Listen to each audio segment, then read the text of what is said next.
केंद्र सरकार के 11 साल पूरे होने के उपलक्ष्य में भारतीय जनता पार्टी की ओर से चित्तौड़गढ़ में एक विशेष कार्यक्रम आयोजित किया गया, जिसमें सरकार की 11 वर्ष की उपलब्धियों को डॉक्यूमेंट्री के माध्यम से प्रदर्शित किया गया। इस अवसर पर जनसंघ से लेकर भाजपा तक के संगठन में सक्रिय भूमिका निभाने वाले 75 वर्ष से अधिक आयु के वरिष्ठ कार्यकर्ताओं को सम्मानित किया गया। साथ ही कार्यकर्ताओं से मोदी सरकार की 11 साल की उपलब्धियों को जन जन तक पहुंचाने का आह्वान किया गया।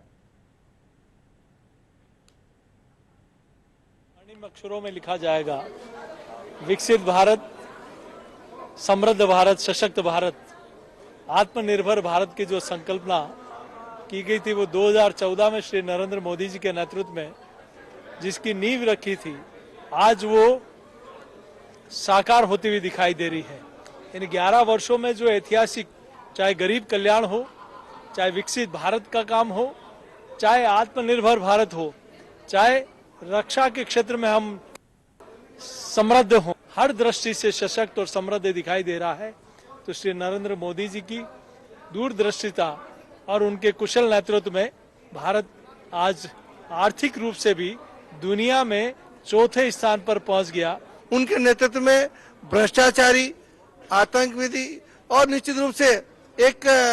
भाई भतीजावाद और युवाओं का गला घोटने वाली जो सरकार थी, उस कांग्रेस की सरकार को उखाड़ के फेंकने का जिन्होंने एक अहम कील जो ठोकने का काम किया, ऐसे हमारे लोकप्रिय सांसद सीपी जोशी साहब के नेतृत्व में जो 11 साल बेमिसाल इस चित्तौड़ को नई नई जो सौगातें दी है, निश्चित रूप से वरिष्ठ भारतीय जनता पार्टी के कार्यकर्ताओं को यहाँ बुला करके श्रीफल और उनका साल उड़ा करके आत्मीय सम्मान किया गया। भारतीय जनता पार्टी शुरू से ही कार्यकर्ताओं की पार्टी रही है और कार्यकर्ताओं का सम्मान एक भारतीय जनता पार्टी की मिसाल कायम हो चुकी है। और जितने भी वट वृक्ष के रूप में जो मोदी जी ने हमें दिया था और जो जनसंघ के समय से हमारे पार्टी में पुरजोर कार्यकर्ता थे, उनका सम्मान होना, उनका आत्मसम्मान करना, ये हमारे गौरव का विषय है। और हमारे ऐसे नरेंद्र मोदी जी है जो मतलब सबको मौका देते हैं। वो जैसे हमें सीपी साहब है, वो सीपी साहब भी मतलब